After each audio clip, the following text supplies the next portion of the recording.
a single source k-shortest path algorithm to infer regulatory networks in a gene network, and the authors are Yu-Keng Shih and Srinivasan Parthasarathi, and Yu-Keng Shih will give the talk. Good afternoon, everyone. And today I will present my paper, a single-source k-shortest path algorithm to infer regulatory pathways in a gene network. My name is Yu-Keng Shih, and Srinivasan is my advisor. We are from the Department of Computer Science and Engineering in Ohio State University. Nowadays, we all know the high-throughput experiments enable researchers to deduce how subsystems works in a gene network. In such a network, a node represents a gene or corresponding protein, and the edge represents a protein-protein interaction, or a TF-DNA binding. And an edge weight can represent the confidence level of an interaction or a binding being a true positive. So for example, in this graph, you can see that there are some many nodes. For example, like TFB3, which is a gene, and also the width of the edge represents the confidence level here. And in this kind of network, a regulatory pathway is a chain of interacting genes. A regulatory pathway begins at the causal gene and ends at the target gene. And the main challenge here is that given such a network, we try to infer the regulatory pathways in this network. And the problem can be further divided into three subproblems. The first one is called unknown causal. So it's like given a target gene, algorithm will try to infer the possible causal gene and the corresponding pathways. So for example, in this graph, there's a blue node which is a given target gene, and an algorithm should assign an importance value to each other node. And the importance value will become the possibility of this gene being the causal gene or being the part of the pathways. And the second subproblem is called unknown target, so which is similar to the first problem, but right now the given gene is a causal gene. So in this figure, there's a green node which is a given causal gene, and right now the algorithm will assign an importance value for each other node as the possibility of that gene being the target gene or being the part of the pathway. And the third subproblem is called candidate causal. So besides given a target gene, right now we will also get a set of candidate causal genes. These candidate genes we can obtain these candidate genes from some biological experiment like EQTL. And right now the algorithm will try to infer which one of the candidate is the true causal gene. So for example here, we have a given target gene, and right now there are three candidate causal gene, which are these three yellow nodes, and the algorithm should infer which one is the true causal gene. And usually the algorithm will just choose the candidates with the highest importance value. And the previous approaches are mainly based on random walk model. So a random walk will begin at the causal gene and randomly walk in the gene network according to a probability which is proportional to the edge weight. And the random walk usually ends at the target gene. The main problem of this random walk model is that it requires edge weight normalization to transform the edge weight into the transition probability. But the problem is that the edge weight normalization is loosey. So for example, here we have two graphs, two networks, but the edge weight BD and BC are quite different in these two networks. However, after edge weight normalization, we will get the same network. So this is loosey. And the second problem is that the random walk model cannot directly point out the corresponding pathways. So in order to overcome these problems, we propose a k-shortest path algorithm to calculate the importance value. And when we talk about paths, we only focus on simple paths on here. And the previous research focus on k-shortest path algorithm only considers single pair algorithm. So in a single pair algorithm, the input will be 2 nodes, and their algorithm will calculate the k-shortest path from one node to the other node. However, in our unknown causal and unknown target problem, we need to run n times single pair algorithm for these 2 subproblems. And each time, their algorithm requires k times n plus n log n. So the overall complexity is very expensive. So we develop a single source algorithm to address this problem. And we also make a hypothesis that since usually the k-shortest path algorithm are usually they share lots of edges. So if we require some diversity among these k paths, we might identify novel pathways. So we propose a k-diverse short paths algorithm. So before I introduce the algorithm, we will first need to transform the weight into the distance. We use the negative log transformation in here, and which is a very typical way. And once we get the k-shortest path from the given node to another node G, the importance value of the node G will become here, like here, which is the sum of the multiplicative inverse of the distance. And the main data structure of our algorithm is called Pseudotree. And the previous definition of Pseudotree is for the single pair problem. However, because our problem is a single source problem, so we expand this definition in order to store all k-shortest paths from the given node to each other node.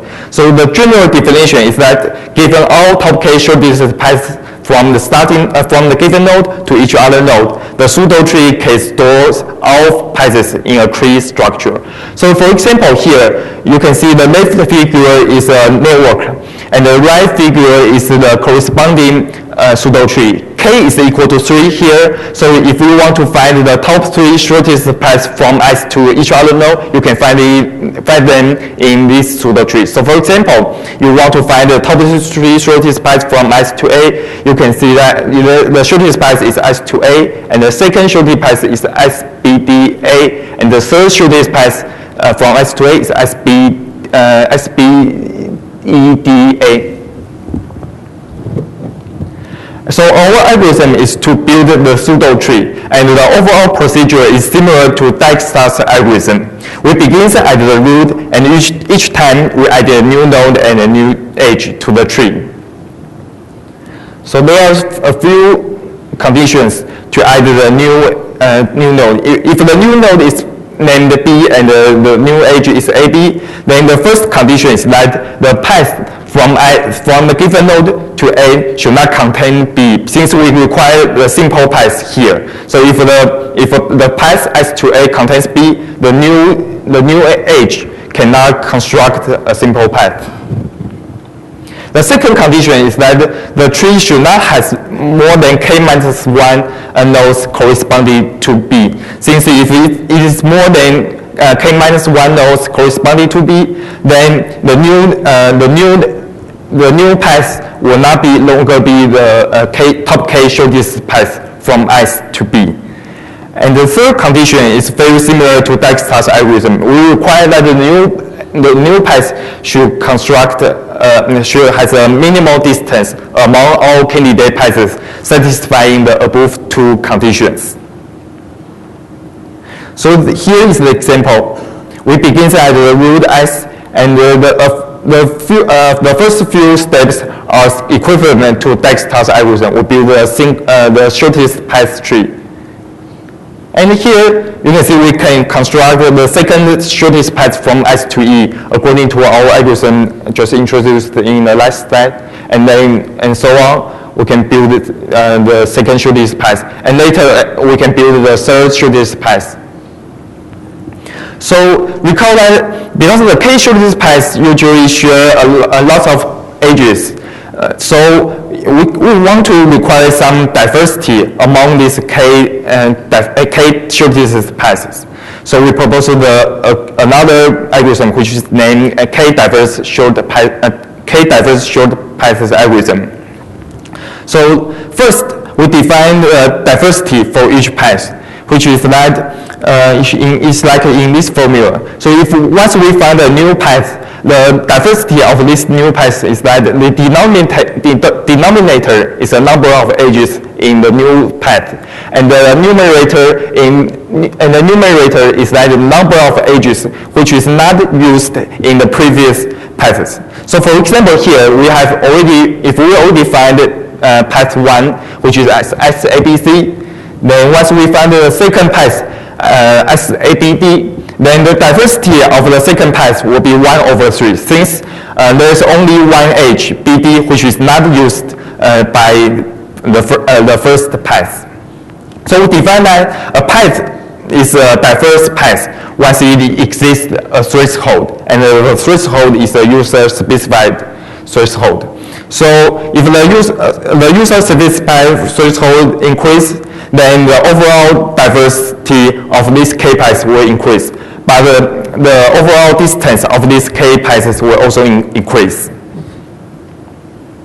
So our k-diverse short paths algorithm is that we first run our k-shortest path algorithm and calculate the diversity of each path, and so determine whether each path is diverse.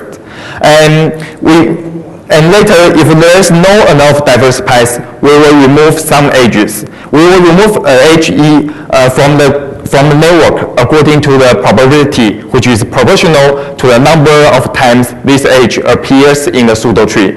So for example, in this pseudotree, the edge DE and the DA appears 2 times in the pseudotree, so they are likely to be removed in our algorithm.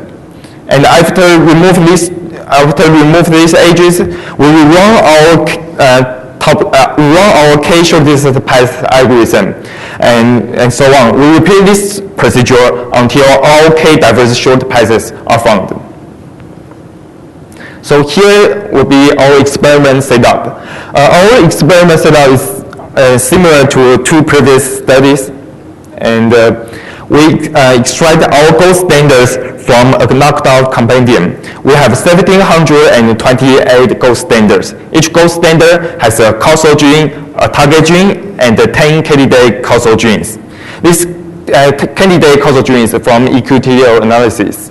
And in our experiment, we only use the corresponding part as the input. Our TF-DNA binding is also from a previous study, and our protein-protein interaction data is from BioGrid database. We finally construct a network containing more than 4,000 nodes and 18,000 edges. The weight of our network is the Pearson correlation coefficient of the gene expression level. The formula is here, and we also have a minimal edge weight, which is also a user-specified threshold, and which will not affect the result much.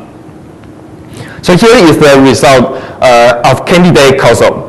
So first, recall that in our gold standard, we have 10 candidate causal genes. So a random guess will only has 10% accuracy. So first, you can see our algorithm we compare has significantly higher accuracy than the random guess.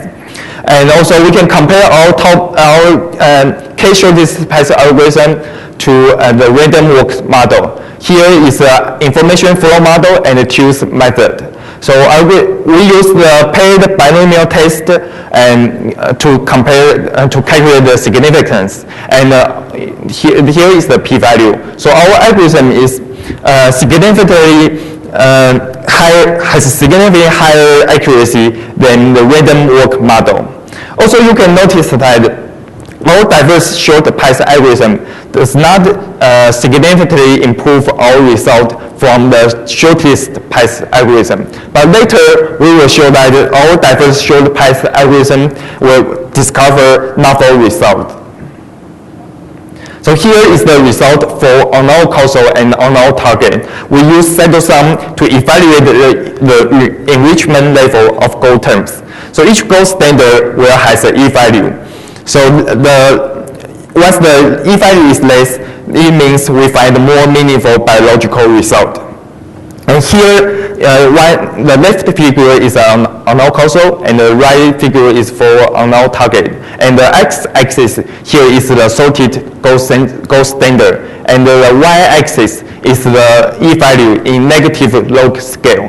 So first you can see the random walk model are the blue lines and the red lines, and all algorithms are these black lines. So our algorithm has much less E-values than the random walk algorithm. And also once we increase k, we can also find more biological meaningful result. Here you can see that once the k is equal to 10, the E-value is the smallest. And also once if we increase the value of k more than 10, then the result will not be significantly improved. So we only show the result with k equal to 10 here. And here we compare the efficiency. We compare our algorithm to a single pair k-short diverse path algorithm, which is Y statistical. And we change the diversity requirement to get a different result. So here the x-axis is the average diversity, and the y-axis is the exclusion times in log scale. So first you can see no matter what the diversity is, our algorithm is consistently at least 2 orders of magnitude faster than Y statistical. And if we don't require any diversity, which will be the leftmost points of these two lines. So if Y statistical doesn't require diversity, then it will become the Yan's algorithm. And so we compare Yan's algorithm to our single source k-shortest path algorithm. You can find that our algorithm is 3 orders of magnitude faster than Yan's algorithm. And when we talk about the benefit of diversity, is that once we increase the diversity, we can identify different enriched goal terms and potential different regulatory pathways. Here the x-axis is again the sorted gold standard, and the y-axis is the maximum difference of the log E-value among all goal terms. So you can see if we require more diversity, then the maximum difference will also increase. Here is a simple case study. So once the given node is RTS1, you can find if we require different diversity, then the E-value will be quite different in different goal terms and also in different diversity requirement. And you can see there are 5 rows begins with stars. These 5 goal terms are goal terms annotating RTS1. So these 5 goal terms can validate our result. Also, the other 2 rows here are the goal terms which are not annotating the RTS1, but which can be the potential goal terms annotates RTS1. But of course, we need to further validate our result. So the conclusion is that the random walk model cannot precisely identify potential causal and target gene and the pathways. So we use k-shortest path algorithm. And once we require more diversity, we can identify different pathways and might improve the enrichment level. So we propose a diverse short path algorithm based on our k-shortest path algorithm. And in our future work, we would like to validate our potential pathways, and we will also like to apply our algorithm to other applications, such as road planning in a road network. So thanks to Professor Kai-Tai in University of Iowa for the initial discussion, and thanks for the funding from NSF and also the travel fellowship from ISCB. Okay, thank you everyone.